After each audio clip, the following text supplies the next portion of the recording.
Hello friends, இன்னைக்கு எடிட்டோரியலில் சில important topics வந்து நம்ம பார்க்க போகிறோம். So starting with this one, getting out of the corns germs and steel crisis. Okay, so யூஸ்வலாக வந்து எடிட்டோரியல்ஸில் இது எல்லாமே தனித்தனியாக கொடுத்துருப்பாங்க.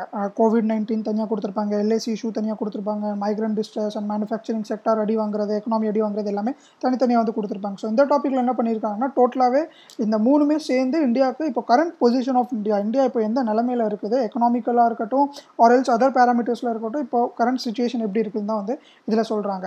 ஸோ சைனீஸோட கன் எல்ஐசி இஷ்யூவை சொல்கிறாங்க, அண்ட் கொரோனா வைரஸ் இப்போ இருக்கிற ஒரு ஸ்டேட், அண்ட் வந்து நிறையா வந்து மேனுஃபேக்சரிங் செக்டார் வந்து பயங்கரமாக அடி வாங்குறது. ஸோ இது எல்லாமே பார்க்கும்போது ஒரு இன்ஃப்ளூயன்ஸ் ஒரு confluence of military, health and economy மூணுமே சேர்ந்து ஒரு பிரச்சனையை வந்து இது வரைக்குமே நம்ம இந்தியாவுக்கு வந்து வந்ததே இல்லை. அது ஒரு பெரிய ஒரு த்ரெட் வந்து இந்தளவுக்கு ஒரு லார்ஜ் ஸ்கேல் த்ரெட் வந்து இது வரைக்கும் வந்ததில்லை அப்படின்னு சொல்கிறாங்க. அண்ட் சைனீஸோட மிலிட்ரி த்ரெட் வந்து இப்போது அர்ஜென்ட் நீட் என்னவாக இருக்கும் அப்படின்னு பார்த்தீங்கன்னா military, defence and diplomatic solution. So அதில் வந்து கொஞ்சம் மினிஸ்ட்ரி வந்து பிஸியாக இருப்பாங்க. அண்ட் அதே மாதிரி இந்த பக்கம் பார்க்கும்போது நம்மளுக்கு பேண்டமிக் இருக்கிறனால ஹெல்த் மினிஸ்ட்ரி, லோக்கல் அட்மினிஸ்ட்ரேஷன் வந்து ஒரு கான்ஸ்டன்ட் மானிட்டரிங்கில் வந்து பிஸியாக இருப்பாங்க. அண்ட் எக்கனாமிக் கொலாப்ஸ் ஆகிறதுனால நம்மளுக்கு வந்து ப்ராப்பரான பாலிசிஸ் வேணும், அண்ட் நிறைய வந்து ஃபினான்ஷியல் இன்ஃபியூஷன் வேணும். ஸோ ஆன் தி ஹோல் பார்க்கும்போது இப்போ நம்ம மோடிஜி வந்து ரொம்ப இந்த டைமில் வந்து ரொம்ப க்ரூஷியலான டிசிஷன்ஸ் எடுத்தாகணும். அண்ட் இந்தியன் எக்கனாமி வந்து ரொம்ப ஆல்ரெடி அடி வாங்கிட்டு இருக்குது. So in front of India ஒரு நிறைய கொஷின் மார்க்ஸ் தான் இருக்குது, என்ன பண்ணலாம் அப்படின்னு சொல்லிட்டு. அண்ட் இன்னொன்று ஒரு முக்கியமான விஷயம் என்ன அப்படின்னா, நம்மளுக்கு வந்து ஒரு ஒரு ஒரு பாயிண்ட்டாக வந்து இதில் சொல்லியிருக்கிறாங்க. எப்படி சொல்லியிருக்கிறாங்கன்னா, ஃபர்ஸ்ட் வந்து ஒரு பெரிய வார் நடக்குது, ஒரு எல்ஸ் வந்து ஏதோ ஒரு பிரச்சனை, ஒரு ஸ்டாண்ட் ஆஃப் நடக்குதுன்னா அதில் வந்து ஃபினான்ஷியல் டிஸ்ட்ரெஸ் வந்து ரொம்ப அதிகமாகும். ஸோ அதிகமாக வந்து அதுக்கப்புறம் ஃபண்டிங் வந்து அதிகமாக தேவைப்படும் டிஃபென்ஸுக்கு.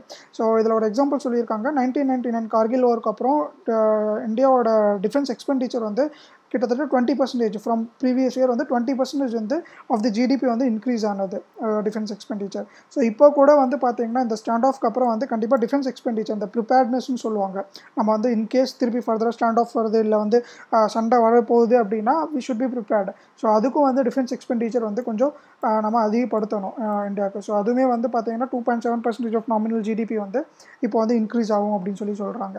அண்ட் பார்த்தீங்கன்னா 20 இந்தியன் சோல்ஜர்ஸ் வந்து தேவர் அட்டாக்ட், கில்ட், அண்ட் நிறைய பேர் வந்து என்ஜோர்டாக இருக்கிறாங்க.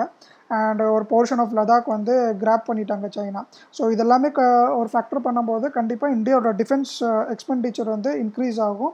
ஸோ இப்போ வந்து கரண்ட்டாக பார்க்கும்போது ஃப்ரம் தி ப்ரீவியஸ் இயர் குறைஞ்சிருக்குது. பட் இன் ஃபியூச்சர் வந்து கண்டிப்பாக இன்க்ரீஸ் ஆகும், இன்க்ரீஸ் பண்ணி தான் ஆகணும். பிகாஸ் ஆஃப் நான் ஆல்ரெடி சொன்ன மாதிரி தான் இந்த ப்ரிப்பேர்ட்னஸ். ஓகே, அண்ட் சைனாவோட டிஃபென்ஸ் செக்டர் வந்து இதில் சொல்லியிருக்காங்க, அவங்களோட பட்ஜெட் வந்து ரொம்ப லார்ஜர். அண்ட் இப்போ வந்து இந்த சைனீஸ் அண்ட் இந்தியா கான்ஃப்ளிக்ட் வர்றதுனால நாட் ஓன்லி சைனீஸ், பாகிஸ்தானோட கான்ஃப்ளிக்ட் கூட நம்மளுக்கு இருக்குது. ஸோ ஷெல்லிங் நடக்குது, இதெல்லாமே நடக்குது. ஸோ இதெல்லாமே வர்றதுனால என்ன ஆகும்னா பர்டன் வந்து கவர்மெண்ட் மேலே தான் அதிகமாக இருக்கும். அதிகமாக வந்து ஃபண்டிங் இன்க்ரீஸ் ஆகணும், கவர்மெண்ட் ஃபினான்சஸ் வந்து கொஞ்சம் டிட்டோரியேட் ஆகும் அப்படின்னு சொல்கிறாங்க. Okay, health care and economy. So இந்த ஹெல்த் கேர், இந்த பேண்டமிக் வந்ததுக்கப்புறம் வந்து நம்மளோட வீக் ஹெல்த் இன்ஃப்ராஸ்ட்ரக்சர் இருக்குது இல்லையா, அதை வந்து எக்ஸ்போஸ் பண்ணிருச்சுது. ஸோ தெளிவாக தெரிஞ்சிருச்சு நம்மக்கிட்ட ப்ராப்பரான ஒரு ஹெல்த் கேர் ஃபெசிலிட்டிஸ் இல்லை. ஏன் இல்லைன்னா நம்மக்கிட்ட இப்போ ப்ராப்பரான அதுக்கு ஃபினான்ஸ் வந்து ஃப்ரம் தி கவர்மெண்ட் சைடு வந்து கம்மியாக இருக்குது. ஸோ சொல்கிறாங்க எவ்வளோனா கம்பைன்டு, அதாவது ஸ்டேட் அண்ட் சென்ட்ரல் கவர்மெண்ட் சேர்த்து ஹெல்த் எக்ஸ்பெண்டிச்சர் எவ்வளோ வருதுன்னா 1.5% ஆஃப் ஜிடிபி தான் கொடுக்குறாங்க. வேறஸ் இன் சைனா வந்து 3% of their GDP, and America வந்து 9% ஆஃப் தியர் ஜிடிபி வந்து there infusing towards health care sector. And நிறைய பப்ளிக் எக்ஸ்பர்ட்ஸ் வந்து சொல்லியிருக்கிறாங்க that additional health care sector ரொம்ப முக்கியம். அது பப்ளிக் லைக் ஹெல்த் எக்ஸ்பர்ட் சொல்லணும்னு அவசியம் இல்லை, நம்மளுக்கு நார்மலாகவே தெரியுது. ஹெல்த் கேர் செக்டரில் வந்து ப்ரியாரிட்டைஸ் வந்து அதிகமாக கவர்மெண்ட் பண்ணணும், அண்ட் அடிஷ்னல் ஃபண்ட்ஸ் வந்து கண்டிப்பாக கொடுக்கணும். ஸோ அட்லீஸ்ட் 1-2% ஆஃப் தேர் ஜிடிபி வந்து கவர்மெண்ட் வந்து இன்ஃபியூஸ் பண்ணி ஆகணும். ஓகே, ஸோ இந்தியாவோட எக்கனாமி வந்து எப்போவுமே பார்த்தீங்கன்னா ஒரு 4 டிரைவர்ஸ், 4 இம்பார்ட்டன்ட் காம்போனன்ட்ஸ் இருக்கும். என்ன அப்படின்னா people spending and government spending, people's consumption, government spending, investment and external trade. So இதில் வந்து பார்த்தீங்கன்னா அதிக கான்ட்ரிபியூஷன் வந்து பீப்புளோட ஸ்பெண்டிங் மூலியமாக தான் வருது. ஸோ 100 ரூபாய் கவர்மெண்ட் வந்து சமாளிக்குதுன்னா அதில் 60-70 rupees வந்து is through people spending. And இந்த லாக்டவுன் வந்ததுக்கப்புறம் என்னாச்சுன்னா பீப்புள் ஸ்பெண்டிங் வந்து ரொம்ப நெக்லிஜிபிளாக போயிடுச்சு. ஸோ எக்கனாமி வந்து ரொம்ப அடி வாங்கியிருக்குது. அண்ட் ப்ரியார் டு கோவிட்-19 ஆல்ரெடி நம்மளோட எக்ஸ்டர்னல் ட்ரேடு வந்து ரொம்ப அடி வாங்கிடுச்சு. ஸோ 55% ஆஃப் நாமினல் ஜிடிபி வந்து 2014 இருந்தது, இப்போ வந்து 40% ஆகிருக்கு 2020. ஸோ பார்க்கும்போது நம்மளுக்கு வந்து ஆக்சுவலாக இன்க்ரீஸ் தான் ஆகிருக்கணும் நம்மளோட இந்தியாவோட ட்ரேட் லெவல் வித் இந்த குளோபல் நம்ம மோடிஜி வந்து அவ்வளோ டைஸ் வந்து பைலேட்ரல் டைஸ் வந்து கண்ட்ரிஸ் கூட வச்சிருக்கனால அண்ட் அவ்வளோ ட்ராவல் பண்ணனால we were expecting that trade வந்து இன்க்ரீஸ் ஆகும். But unfortunately it is 40%. And இப்போ பார்க்கும்போது இன்னும் கொஞ்சம் வந்து நெக்ஸ்ட் இயர் வந்து குறையும். ஓகே. அண்ட் இன்வெஸ்ட்மெண்ட் வந்து it's not a viable option. அதாவது மியராக வந்து ஜஸ்ட் இன்வெஸ்ட் பண்ணால் போதும் அப்படின்னு நினைக்கிறது ஆப்ஷன் இல்லை. ஏன்னா demand of goods and services வந்து ரொம்ப கம்மியாக இருக்குது. டிமாண்ட் இருந்தால் தான் ப்ராடக்ட்ஸ் வந்து நீங்கள் வந்து மேனுஃபேக்சர் பண்ண முடியும், ஆர்எல்ஸ் வந்து சேல் பண்ண முடியும். இல்லை அப்படின்னா அது கொடவுனில் மூடிட்டு தான் இருக்கணும் நிறையா ப்ராடக்ட்ஸ் எல்லாமே. ஓகே. ஸோ என்ன ஒரு ஆப்ஷன் இருக்கும் அப்படின்னு பார்த்தீங்கன்னா, ஒரு ஒரு ப்ராப்பரான ஆப்ஷன் என்னவாக இருக்கும் அப்படின்னா, மக்கள்கிட்ட வந்து பணத்தை கொடுத்துடணும் கையில். ஸோ அப்போ தான் வந்து அவங்களோட ஸ்பெண்டிங் வந்து அவங்களோட பேட்டர்னுக்கு ஏற்றாப்புல ஸ்பெண்ட் பண்ணுவாங்க. அண்ட் ஸ்பெண்டிங் இன்க்ரீஸ் ஆச்சுன்னா ஆட்டோமேட்டிக்காக என்ன ஆகும்னா டிமாண்டும் இன்க்ரீஸ் ஆகும். ஸோ டிமாண்ட் இன்க்ரீஸ் ஆச்சுன்னா ப்ரொடக்ஷனை வந்து நீங்கள் இன்க்ரீஸ் பண்ணலாம். ஸோ இதுதான் வந்து ப்ராப்பரான இது. இதில் ஒரு எக்ஸாம்பிள் கொடுத்துருக்காங்க. ஸோ ஃப்ராங்க்லின் டி ரூஸ்வெல்ட் வந்து கிரேட் டிப்ரெஷன் அப்போ 1930s வந்து இந்த ஒரு பாலிசி தான் யூஸ் பண்ணாங்க. வந்து மணி வந்து கொடுத்தாங்க. அந்த பாலிசி வந்து அப்போ இல்லை, இப்போ கூட வந்து கவர்மெண்ட்டில் யூஎஸில் பார்த்தீங்கன்னா ஐ திங்க் $2000 சம்திங் வந்து இந்த பேண்டமிக்னால எல்லாருக்கிட்டையுமே வந்து கொடுத்தாங்க. ஸோ இந்த மாதிரி பண்ணும்போது கன்சம்ஷனும் இன்க்ரீஸ் ஆகும் அண்ட் ஆல்ரெடி சொன்ன மாதிரி தான் டிமாண்டும் வந்து இன்க்ரீஸ் ஆகும். ஓகே. ஸோ இப்போ இருக்கிற டைமில் பார்க்கும்போது கவர்மெண்ட் வந்து ரொம்ப மினிமல் எக்ஸ்பெண்டிச்சர் பண்ணால் வந்து பார்த்தாது, லார்ஜ் ஸ்கேல் எக்ஸ்பெண்டிச்சர் பண்ணணும். ஸோ கிட்டத்தட்ட வந்து 5% ஆஃப் ஜிடிபி வந்து கான்ட்ரிபியூஷன், ஜிடிபி பாயிண்ட்ஸ்னு சொல்லுவாங்க. ஸோ அது வந்து கான்ட்ரிபியூட் பண்ணால் தான் வந்து திருப்பி அந்த back to the normal days வர்றதுக்கு வந்து கொஞ்சம் டைம் ஆகும். Okay. And additional taxes and additional வந்து நிறைய வந்து changes in the economic pattern of இந்த கவர்மெண்ட் வந்து கண்டிப்பாக எதிர்பார்க்க முடியும் இந்த மூவ்னால. அண்ட் பேர்டன் வந்து ஆப்வியஸாக கவர்மெண்ட் மேலே தான் இருக்கும். Because they are the ultimate authority of handling the money and giving it to the states. Okay. And government வந்து எதிர்பார்த்துட்டு இருந்தது தட் 10% ஆஃப் நாமினல் ஜிடிபியில் வந்து க்ரோத் இருக்கும். பட் ஆப்வியஸ்லி வந்து குறைஞ்சிருச்சு. அண்ட் வந்து வி ஷேப் கர்வ் ரெக்கவரி அப்படின்னு சொல்கிறாங்க. ஸோ நிறைய எக்கனாமிஸ்ட் வந்து எக்ஸ்பர்ட் என்ன சொல்லியிருக்காங்கன்னா, இப்போ ஒரு 5% குறையும், ஒரு இப்போ ஸ்டாக்னண்ட்டாக நிற்கும் எக்கனாமி, திருப்பி ஒரு 10% வந்து இன்க்ரீஸ் ஆகும். ஸோ இதில் ஒரு சூப்பரான எக்ஸாம்பிள் என்ன சொல்லியிருக்காங்கன்னா, 10 வருஷத்துக்கு முன்னாடி வந்து ஒரு பொருள், ஒரு க்ராசரி வந்து 10 வருஷத்துக்கு முன்னாடி ஒரு பொருளை 10 ரூபாய்க்கு விற்கிறதுக்கும் இப்போ வந்து அது வந்து 20 இல்லை 30 ருபீஸ் விற்கிறதுக்கும் அண்ட் இப்போ வந்து 12 ருபீஸ் விற்கிறதுக்கும் டிஃப்ரென்ஸ் இருக்குது. சிம்பிளாக சொல்லணுன்னா, ஒரு பொருளை வந்து 10 ரூபாய்க்கு விற்றுட்டு இருந்தாங்க அண்ட் இவங்க எக்ஸ்பர்ட் சொல்கிற மாதிரி இப்போ 10 ரூபாயிலேருந்து இப்போ 5 ரூபாய்க்கு வந்துருக்கு, திருப்பி வந்து 25 இல்லை 30 ருபீஸ் போகும்னு அவங்க எக்ஸ்பெக்ட் பண்ணுறாங்க. பட் வந்து ரியல் டைம் விஷயம் என்ன அப்படின்னா, 10 ரூபாய்க்கு இருந்த பொருள் வந்து 5 ருபீஸ் குறைஞ்சாலுமே மிஞ்சி போனால் 7 to 8 ருபீஸ் போகும், ஒரு 12 ருபீஸ் வரைக்கும் தான் போகும். ஸோ அந்த 10 வருஷத்துக்கும் இப்போ இருக்கிறதுக்கும் ரொம்ப டிஃப்ரென்ஸ்லாம் இல்லை. ஸோ ஆன் தி ஹோல் பார்க்கும்போது எக்கனாமி வந்து டெவலப் ஆகலை, க்ரோத் கிடையாது. அதான் வந்து இந்த இடத்துல சொல்கிறாங்க. ஓகே. ஸோ கவர்மெண்ட் வந்து அடிஷ்னலாக ஒரு 8 to ஒரு 10% வந்து வந்து கம்பைன்டு ஒரு ஜிடிபி பேக்கேஜ் வந்து 10% ஆஃப் ஜிடிபி வந்து ஒரு கம்பைண்டாக வந்து அவங்க இன்ஃப்யூஸ் பண்ணணும் அப்படின்னு சொல்லி எக்ஸ்பெக்ட் பண்ணிகிட்டு இருக்கிறாங்க. And new sources of taxes வந்து கண்டிப்பாக தேவைப்படும். ஒரு வெல்த் டேக்ஸாக இருக்கட்டும், இல்லை லார்ஜ் கேபிட்டல் கெயின்ஸ் டேக்ஸாக இருக்கட்டும், இந்த மாதிரி நிறைய விஷயங்கள் வந்து கண்டிப்பாக கவர்மெண்ட் பண்ணும். ஏன்னா ரெவென்யூ வரணும், ரெவென்யூ வர்றதுக்கு இந்த மாதிரி சில விஷயங்கள் வந்து பண்ணி தான் ஆகணும். ஓகே. இன்னொரு ஒன்லி ஆப்ஷன் அப்படின்னு சொல்கிறாங்க என்னென்னா borrowing money. So borrowing from international organisations or neighbouring countries borrow பண்ணலாம். But the problem is, borrow பண்ணால் நம்மளுக்கு வந்து டெப்ட் வந்து அதிகமாயிரும். ஆல்ரெடி வந்து கடன் அதிகமாக இருக்குது. ஸோ கடன் அதிகமாக இருக்குது அப்படின்னா என்ன ஆகும் அப்படின்னு பார்த்தீங்கன்னா, நிறைய ஏஜென்சிஸ் வந்து ரேட்டிங்ஸ் கொடுப்பாங்க. ஸோ அந்த ரேட்டிங்ஸில் வந்து நம்மளுக்கு வந்து ஜங்க் ஸ்டேட்டஸ் வந்துடும். ஸோ அந்த ஜங்க் ஸ்டேட்டஸ் வந்துச்சுன்னா இன்வெஸ்டர்ஸ் வரமாட்டாங்க. இன்வெஸ்டர்ஸுக்கு வந்து ஒரு மைண்ட் செட் வந்து பர்செப்ஷன் எப்படி ஆயிரும்னா, இல்லை இந்த கண்ட்ரியில் இன்வெஸ்ட் பண்ணனா இன்கேஸ் என் பிஸ்னஸ் சரியாக ஓடலன்னா they won't be able to pay me back. So எனக்கு வந்து திருப்பி அதோட டெப்ட்டில் தான் போய் முடியும். அதனால இன்வெஸ்டர்ஸ் வந்து அவ்வளோக்கா வரமாட்டாங்க. ஓகே. அண்ட் இன்னொரு பாயிண்ட் இதில் சொல்லியிருக்காங்க. இன்னொரு ஆப்ஷன் என்னவாக இருக்குன்னா printing of money. So money print பண்ணாலே இந்தியாவோட ஒரு கேஸ் பார்க்கும்போது இன்ஃப்ளேஷன் அண்ட் ப்ரைஸ் ரைஸ் வந்து கண்டிப்பாக அதிகமாகும். ஸோ இது வந்து ஒரு தியரி, பட் இந்தியாவில் வந்து அது ப்ராக்டிக்கலாக நடக்கும். பட் இதில் வந்து என்ன சொல்கிறாங்கன்னா, அமெரிக்காவில் வந்து அப்படி நடக்கலை.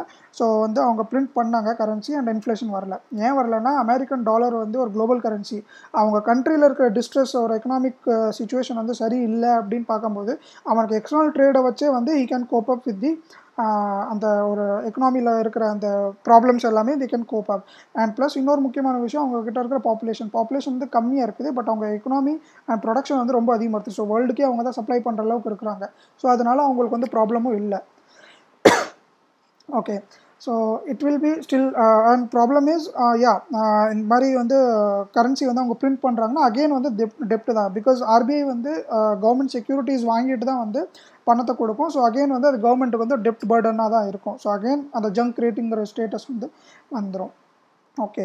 ஸோ ஒரு பாயிண்ட் இங்கே என்ன சொல்லியிருக்காங்கன்னா, இஃப் எல்லாத்துக்குமே வந்து சொல்யூஷன் வந்து பிரிண்டிங் ஆஃப் மணியாக தான் இருந்தது அப்படின்னா தென் டாக்ஸஸ் கவர்மெண்ட் கிட்ட சிட்டிசன்ஸ் கிட்ட ஏன் டேக்ஸ் வாங்கணும், நம்ம டேரெக்டாக வந்து டிஸ்ட்ரெஸ் வரும்போது மணி பிரிண்ட் பண்ணிக்கலாமே அப்படின்னு சொல்கிறாங்க.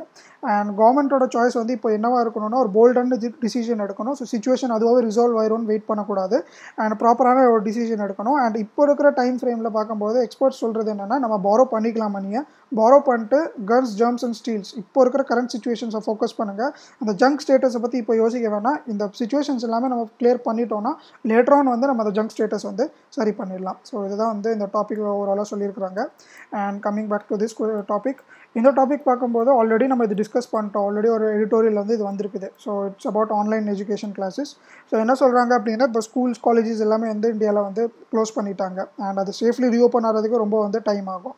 அண்ட் நிறைய யூகேயில் வந்து நிறைய யூனிவர்சிட்டிஸில் வந்து என்ன சொல்லியிருக்காங்கன்னா, அந்த மாதிரி கிளாஸஸ் அகாடமிக்கில் வந்து இனிமேல் ஆன்லைன் தான் இருக்க போகுது அப்படின்னு சொல்லியிருக்கிறாங்க. பட் இந்தியாவில் பார்க்கும்போது இந்த கேஸ் வந்து கொஞ்சம் காம்ப்ளிகேட்டடாக இருக்கும். ஏன் அப்படி இருக்குன்னு பார்த்தீங்கன்னா, நிறைய வந்து நம்மக்கிட்ட டைவர்சிட்டி இருக்குது. ஸோ ரூரல் அர்பன் இன்ஃப்ராஸ்ட்ரக்சருங்கிற ஒரு கான்செப்ட் அண்ட் வந்து குவாலிட்டி ஆஃப் ஸ்டாஃப்ஸாக இருக்கட்டும் அண்ட் டைவர்ஸ் டைப்ஸ் ஆஃப் சப்ஜெக்ட்ஸாக இருக்கட்டும், ஒரு ஸ்டேட்லையும் ஒரு ரீஜன்லேயும் ஒரு மாதிரி சொல்லி கொடுக்குறாங்க சப்ஜெக்ட்ஸை. ஸோ இந்த மாதிரி எல்லாமே வந்து பார்க்கும்போது Indian education system is not adaptable to online classes on a large scale. இதுதான் வந்து இப்போ வந்து நம்மளால் வந்து சொல்ல முடியும். அண்ட் இப்போது இருக்கிற இந்த சில முடிவுனால இந்த ஸ்கூல் எஜுகேஷன் அண்ட் இந்த டிஸ்ட்ரெஸ்னால என்ன ஆகும் அப்படின்னா, இதுக்கு ஒரு லார்ஜ் ஸ்கேல் வந்து இம்ப்ளிகேஷன்ஸ் ஒரு இதுக்கு ஒரு லாங் டேர்ம் எஃபெக்ட்ஸ் வந்து கண்டிப்பாக இருக்கும். அது ரொம்ப மாதத்துக்கு வந்து ரொம்ப வருஷத்துக்கு வந்து இருக்கும். அண்ட் டெக்னாலஜி வந்து ஒரு பெரிய எஜுகேஷன் வந்து ஒரு பெரிய ரோல் வந்து ப்ளே பண்ணுது when it comes to education. And courses வந்து பார்த்திங்கன்னா இந்த லெபார்ட்ரி அண்ட் வந்து இந்த ஒரு இன்ட்ராக்ஷன் வந்து ஸ்டாஃப் இன்ட்ராக்ஷன் இருக்கிறோம் அப்படிங்கிற இடத்துல வந்து பார்த்திங்கன்னா இந்த ஆன்லைன் கிளாஸஸ் எல்லாமே ஒர்க் ஆகாது. பட் த அடாப்ஷன் ஆஃப் இந்த இன்டெகிரேஷன் ஆஃப் டெக்னாலஜி அண்ட் இதெல்லாமே இப்போ இந்த நம்ம வந்து ஆன்லைன் கிளாஸ் இதெல்லாமே யூஸ் பண்ணுறோன்னா depends upon the institution and அதோட ஸ்ட்ராட்டஜிக் லொக்கேஷன். ஸோ இது எல்லாமே இந்த ஆன்லைன் கிளாஸஸ் எல்லாமே வந்து பார்த்திங்கன்னா அர்பன் ரீஜன்ஸ்க்கு அண்ட் வந்து கொஞ்சம் மெட்ரோ சிட்டிஸ்க்கு வந்து யூஸ்ஃபுல்லாக இருக்கும். பட் ஸ்டில் வந்து இந்தியாவில் பார்க்கும்போது ஒரு டிஜிட்டல் டிவைட் வந்து ஒரு பெரிய கேப் இருக்குது. நிறைய இடத்துல வந்து இன்டர்நெட் கனெக்டிவிட்டி இல்லை. நிறைய பேரால் வந்து அஃபோர்ட் பண்ண முடியாது ஆக்சுவலாக இன்டர்நெட் கனெக்டிவிட்டி. அண்ட் நிறைய பேரால் வந்து ப்ராப்பரான அந்த எக்யூப்மெண்ட்ஸ் வாங்க முடியாது. ஸோ இதெல்லாமே ஃபேக்டர் பண்ணும்போது இது வந்து ஒரு பெரிய கொஷின் மார்க் தான். ஆன்லைன் கிளாஸஸ் வந்து இந்தியாவில் பாசிபிளாக இல்லையா? பிகாஸ் மோர் தேன் லைக் ஒரு 60% of population is in rural. So இதெல்லாமே பார்க்கும்போது it is a big question mark in front of the government in front of India. Okay. And இதில் என்ன சொல்கிறாங்க அப்படின்னா, ஒரு ஸ்டடி பண்ணாங்க லைக் டீச்சர்ஸ் அண்ட் ஸ்டூடெண்ட்ஸ் கிட்ட வந்து இந்த மாதிரி ஆன்லைன் கிளாஸஸோட உங்களோட எக்ஸ்பீரியன்ஸ் சொல்லுங்கள் நிறைய வந்து இந்த மாதிரி ஸ்டடி பண்ணாங்க, சர்வே மாதிரி எடுத்தாங்க. ஸோ அதில் என்ன சொல்லியிருக்கிறாங்கன்னா, ஃபஸ்ட்டு என்ன ஒரு ரிப்போர்ட்ஸ் வந்திருக்குன்னா, எல்லாருக்கிட்டையும் வந்து அக்சசிபிலிட்டி இல்லை. ஒரு கிளாஸில் 50 பேர் இருக்காங்கன்னா 20 பேர் தான் வந்து கிளாஸஸ் அட்டென்ட் பண்ணுறாங்க, மீதி பேர் வந்து அட்டென்ட் பண்ணல. ஏன் அப்படின்னா இந்த ஹார்ட்வேர் இந்த லேப்டாப்பாக இருக்கட்டும் ஃபோனாக இருக்கட்டும் ஆல்சோ அவங்க என்னெல்லாம் தேவையோ அதை வந்து வாங்க முடியல, எல்லாராலுமே வாங்க முடியல. அண்ட் அந்த கனெக்டிவிட்டி இன்டர்நெட் கனெக்டிவிட்டி வந்து it's very poor. So government வந்து still Bharat Net and other optical fibre cables and நிறைய வந்து கவர்மெண்ட் ஸ்கீம்ஸ் மூலயமா வந்து லார்ஜ் ஸ்கேல் வந்து லாஸ்ட் ரெசார்ட் கனெக்டிவிட்டிக்கு வந்து ப்ரோக்ராம்ஸ் வந்து வச்சிருக்காங்க. பட் அது இன்னும் ஸ்டில் வந்து டார்கெட்டடாக தான் இருக்குது, இன்னும் அச்சீவ் பண்ணல. ஸோ அப்படி ஒரு டைம் ஃப்ரேம் அப்படி ஒரு விஷயம் இருக்கும்போது எப்படி வந்து எஜுகேஷன் வந்து எல்லாருக்குமே வந்து ஆக்சசிபிளாக இருக்கும் அப்படிங்கிற ஒரு கொஷின் மார்க் வந்து இருக்குது முன்னாடி. அண்டு டீச்சர்ஸுமே வந்து பார்த்திங்கன்னா ப்ராப்பராக வந்து டெக் சேவியோலாம் கிடையாது இந்தியாவில் பொறுத்தளவு டீச்சர்ஸ் எல்லாமே. ஸோ அவங்களுக்கு வந்து இது வந்து ஒரு புது விஷயமா இருக்குது ஆன்லைன் கிளாஸஸ். ஸோ பார்த்திங்கன்னா பிளாக் போர்டில் நீட்டாக சாக் பீஸ் எடுத்து சொல்லி கொடுக்குறதுக்கும் ஆன்லைனில் வந்து லாகின் பண்ணி அண்ட் ப்ராப்பராக ஃப்ரேம்லாம் செட் பண்ணி இதெல்லாம் படிக்கிறதுக்கும் நிறையாவே வந்து டிஃப்ரென்ஸ் இருக்குது. ஸோ அதிகமாக வந்து பர்டன் டீச்சர்ஸ் மேலேயே இருக்குது அண்ட் வந்து ரிசோர்ஸஸுமே அதிகமாக தேவைப்படுது. ஸோ கிட்டத்தட்ட பார்த்திங்கன்னா புவர் எக்ஸிக்யூஷன் நிறைய இடத்துல நடக்குது, கிளாஸஸ் ப்ராப்பராக இல்லாமல் சரியாக. ஸோ ஒரு ப்ராப்ளம் இருக்குது, ஒரு ஸ்டூடெண்ட்டுக்கு வந்து லிங்க் ஆகலை, சரியாக ப்ராப்பர் எதுவுமே ஆகலைன்னா அவனால் ஒன்றும் பண்ண முடியாது. டீச்சர்ஸ்க்கும் தெரியல அண்ட் அவங்களுக்கும் தெரியல என்ன பண்ணுறதுன்னு. ஓகே. ஸோ கவர்மெண்ட் வந்து through ministry of human resource and development வந்து என்பிடிஎல் ஸ்வயம் போர்ட்டல் மூலிமா வந்து massive open online classrooms வந்து பண்ணாங்க. இது ஆல்ரெடி நம்ம இது டிஸ்கஸ் பண்ணியிருக்கோம் எடிட்டோரியலில். ஸோ அது வந்து நல்லா என்ன ஆகுது அப்படின்னா, ஓகே ஃபைன், ஒரு நல்ல ஒரு இனிஷியேட்டிவ். ஏன்னா அக்சசிபிலிட்டி இன்க்ரீஸ் ஆகும். ப்ளஸ் வந்து இந்த பெய்டு எஜுகேஷனுங்கிற ஒரு கான்செப்ட் போய் free education to all. So democratisation of எஜுகேஷனுங்கிற ஒரு கான்செப்ட் வந்து இந்த இடத்துல வந்துடும். So quality education and quantity education and அதே மாதிரி வந்து லெக்சர்ஸ் வந்து அவைலபிளாக ஃப்ரீயாக இருக்குதுன்னா எல்லாருமே அக்சஸ் பண்ண முடியும். ஸோ டிஸ்ட்ரிபியூஷன் ஆஃப் நாலேஜ் வந்து ஒரு வைட் ஸ்ப்ரெடாக வந்து ஒரு வைட் ஸ்கேலில் வந்து இருக்கும் அப்படின்னு சொல்கிறாங்க. Opportunity for change. எஸ், நம்மளுக்கு வந்து இது ஒரு பிரச்சனையாக இருக்குது, ஒரு கொஷின் மார்க்காக இருக்குது. எப்படி வந்து எல்லாருக்குமே வந்து இந்த எஜுகேஷன் அந்த லைக் ஆன்லைன் கோர்சஸுங்கிற கான்செப்ட் போகும். பட் அதே மாதிரி இது ஒரு நல்ல சான்ஸ் அந்த எஜுகேஷன் செக்டரை வந்து ரீவாம்ப் பண்ணுறதுக்கு. ஸோ எஜுகேஷன் வந்து பார்த்திங்கன்னா இப்போ இருக்கிற டைமில் வந்து பார்க்கும்போது ஜஸ்ட் மியராக மார்க்ஸ் எடுக்கணும், டிகிரி வாங்கணும் தான் இருக்குது. பட் இந்த ஆன்லைன் கோர்சஸ்ன்னு வரும்போது அதோட டெமோக்ரட்டைசேஷன் ஆகும்போது என்ன ஆகும்னா நாலேஜ் ஷேர் வந்து அதிகமாகும். ஸோ நிறைய பேருக்கு வந்து கான்செப்ட்ஸ் படிக்கணும், எப்படி படிக்கணும், இது என்னது அப்படின்னு தெரிய ஆரம்பிக்கும். ஸோ அது வந்து ரொம்ப இம்பார்ட்டண்ட். பிகாஸ் வந்து free online available and it is available to every one. யாருமே வந்து காசு கொடுத்து வாங்க தேவையில்லை. ஸோ அதனால் வந்து ஒரு சான்சஸ் ஆர் தேர் தட் அந்த நாலேஜ் பேஸ் வந்து இன்க்ரீஸ் ஆகும் அப்படின்னு சொல்கிறாங்க. ஸோ இதில் சூப்பர் எக்ஸாம்பிள் சொல்லியிருக்கிறாங்க. என்னென்னா எக்ஸாமினேஷன் வந்து கஷ்டம். இப்போ சோஷியல் டிஸ்டன்சிங்னால வந்து ப்ரொக்டோர்ட் எக்ஸாமினேஷன் சொல்கிறாங்க. ப்ரொக்டோர்னா ஒன்றும் இல்லை, இன்விஜிலேட்டர்ஸ் வச்சு வைக்கிற எக்ஸாமினேஷன். ஸோ இந்த மாதிரி எக்ஸாமினேஷன் வைக்கிறது கஷ்டம். ஸோ அதனால் வந்து நம்ம வந்து எக்ஸாம் வந்து அப்படியே வச்சுட்டு எஜுகேஷனை மாற்றணும்னு அவசியம் இல்லை. இன்கேஸ் அப்படி பண்ணணும்னா just change the exam pattern, don't change the education. அதை தான் வந்து இந்த இடத்துல சிம்பிளாக சொல்ல வராங்க. ஸோ சிம்பிளாக என்ன சொல்கிறாங்கன்னா, காந்தியோட நைத்தலிம்னு சொல்லியிருக்காங்க, செல்ஃப் ஸ்டடி அண்ட் எக்ஸ்பெரிமெண்டல் லேர்னிங்கில் வந்து நீங்கள் வந்து அதுக்கு முக்கியத்துவம் கொடுங்க. ஸோ செல்ஃபாக படிங்க. So through these online portals வந்து செல்ஃபாக நீங்கள் படிக்கலாம். ஸோ அதை தான் வந்து இந்த இடத்துல எம்ஃபசிஸ் வந்து அதிகமாக பண்ணியிருக்கிறாங்க. And digital tools, artificial intelligence வந்து பார்த்திங்கன்னா ரொம்ப ரொம்ப யூஸ்ஃபுல்லாக இருக்குது நிறைய பேருக்கு. எஸ்பெஷலி இது டிஃப்ரெண்ட்லி ஏபிள்ட் அண்ட் ஹேண்டிகேப் இவங்களுக்கு வந்து ரொம்ப ரொம்ப யூஸ்ஃபுல்லாக இருக்குது. பிகாஸ் ஒரு டீச்சர் வந்து கிளாஸஸ் ஒரு லாங்குவேஜில் எடுக்கிறாங்கன்னா அது வந்து மல்டி லாங்குவேஜஸில் வந்து த்ரூ ஆர்டிஃபிஷியல் இன்டெலிஜென்ஸ் டெக்னாலஜிஸ் வந்து ட்ரான்ஸ்லேட் பண்ணலாம். அண்ட் அதே மாதிரி ப்ராப்பர் ஹியரிங் இம்பேர்டாக இருக்கிறவங்க ஒரு ஆல்சோ விஷனரி ப்ராப்ளமாக இருக்கிறவங்களுக்கும் கூட த்ரூ ஆர்டிஃபிஷியல் இன்டெலிஜென்ஸ் வந்து எஜுகேஷன் வந்து ரொம்ப ஹெல்ப்ஃபுல்லாக இருக்குது. Okay, so the need of the hour என்னவாக இருக்கும் அப்படின்னு பார்த்தீங்கன்னா டீசென்ட்ரலைசேஷன் ஆஃப் எஜுகேஷன். ஸோ ஒரு ப்ராப்பர் கமிட்மெண்ட் இருக்கணும். அண்ட் இந்த மெட்டீரியல்ஸ் இந்த எஜுகேஷன் ரிலேட்டட் எல்லாமே வந்து பார்த்திங்கன்னா எல்லா நேஷனல் லாங்குவேஜஸ்லேயும் வந்து ட்ரான்ஸ்லேட் பண்ணணும். அண்ட் எல்லாருக்குமே வந்து ஓப்பனாக வந்து அந்த ஆக்சசிபிலிட்டி வந்து ஒரு வைட் எக்ஸ்டென்ஷனுக்கு வந்து கொண்டு போகணும். ஸோ இதனால் என்ன ஆகும் அப்படின்னா அந்த ஷார்ட்டேஜ் ஆஃப் ஸ்டாஃப்ஸுங்கிற ஒரு இஷ்யூ வந்து குறையும். ரிமோட் இன்ஸ்டிடியூஷன்ஸ் எல்லாமே கொஞ்சம் வந்து அந்த ரூரல் சைடில் இருக்கிற அந்த சில வந்து லேக் ஆஃப் எஜுகேஷனுங்கிற கான்செப்ட் வந்து கொஞ்சம் கொஞ்சமாக டைவர்ட் ஆக ஆரம்பிக்கும் அப்படின்னு சொல்கிறாங்க. அண்ட் இப்போது ஒரு எஸ்டிமேட் சொல்லியிருக்கு தட் இந்த COVID-19 அந்த ப்ராப்ளம் வந்து 2022-2024 வரைக்கும் கூட போகலாம். ஸோ காலேஜஸ் ஸ்கூல்ஸ் எல்லாமே ரீஓப்பன் ஆகிறதுக்கு அவ்வளோ டைம் ஆயிரும் அப்படின்னு சொல்கிறாங்க. ஸோ இந்த டைமில் பார்க்கும்போது ஆன்லைன் எஜுகேஷன் வந்து எந்த இடத்துல பாசிபிளோ, இன்கேஸ் ஆஃப்டர் ரீஓப்பனிங் கூட ஆன்லைன் எஜுகேஷன் எங்கெல்லாம் பாசிபிளோ அங்கெல்லாம் online education first. But individual mentoring or laboratory எங்கெல்லாம் வேணுமோ அங்கெல்லாம் லெபார்ட்டரி வச்சு ஸோ கரெக்டான ஒரு ஸ்ட்ராட்டஜி யூஸ் பண்ணோன்னா it will be very useful. ஒரு revolutionise the entire education system அப்படின்னு வந்து சொல்கிறாங்க. அண்ட் இந்த டாப்பிக்கில் வந்து சயின்ஸ் வர்சஸ் நான்சென்ஸ் சிம்பிளாக வந்து ஒரே ஒரு லைனில் வந்து பதஞ்சலி வந்து கிளைம் பண்ணியிருக்கு தட் எங்ககிட்ட வந்து COVID-19க்கு வந்து மருந்து இருக்குது அப்படின்னு சொல்லி அவங்க கிளைம் பண்ணாங்க. ஸோ ஒரு 45 to 50 பேர் மேலே வந்து டெஸ்ட் பண்ணாங்க. ஸோ பிளஸிபோன்னு ஒன்று சொல்லுவாங்க. பிளஸிபோனா ஒன்றும் இல்லை, இட் இஸ் லைக் ட்ரக்கு வந்து அவ்வளோக்கா எஃபெக்ட் இருக்காது. It's all about our mind அப்படின்னு சொல்லுவாங்க. ஸோ ஒரு ட்ரக்கோட வேலை வந்து 20% தான், மீதி 80% தான் நம்மளோட மைண்ட் தான். நம்ம மருந்து சாப்பிட்டா நம்ம சரியாயிருவோங்கிற ஒரு திங்கிங் தான். ஸோ அதை வந்து பிளஸிபோ அப்படின்னு சொல்லுவாங்க. ஸோ லைக் ஃபேக் ட்ரீட்மெண்ட் அப்படிங்கிற மாதிரி இது அது. ஸோ என்ன சொல்கிறாங்க அப்படின்னா பதஞ்சலி வந்து கிளைம் பண்ணியிருக்கு தட் வந்து ட்ரீட் பண்ணிட்டோம் நாங்கள், ஒரு 3 days வந்து ரெக்கவர் ஆகிட்டாங்க கோவிட் பாசிட்டிவ் பேஷண்ட்ஸ் எல்லாமே அப்படின்னு சொல்கிறாங்க. ஸோ இதில் வந்து ஐசிஎம்ஆர் அண்ட் வந்து ஒரு பெரிய இஷ்யூ என்ன ஆச்சுன்னா, நீங்கள் வந்து ட்ரக் டெஸ்ட் பண்ணீங்க, பட் வந்து ட்ரக் வந்து ஜஸ்ட்டு மியராக டெஸ்ட் பண்ணால் மட்டும் போதும். அந்த ப்ராசஸ் வந்து எப்படி இருக்கணும் டெஸ்ட் பண்ணுறப்போ. ஸோ கிளினிக்கல் ட்ரையல்ஸ்னு நீங்கள் சொன்னீங்க, கிளினிக்கல் ட்ரையலோட அவுட்கம் வந்து எங்களுக்கு தேவையில்ல, பட் நீங்கள் எப்படி கிளினிக்கல் ட்ரையல் பண்ணீங்க அதுதான் வந்து முக்கியம் அப்படின்னு சொல்லியிருக்கிறாங்க.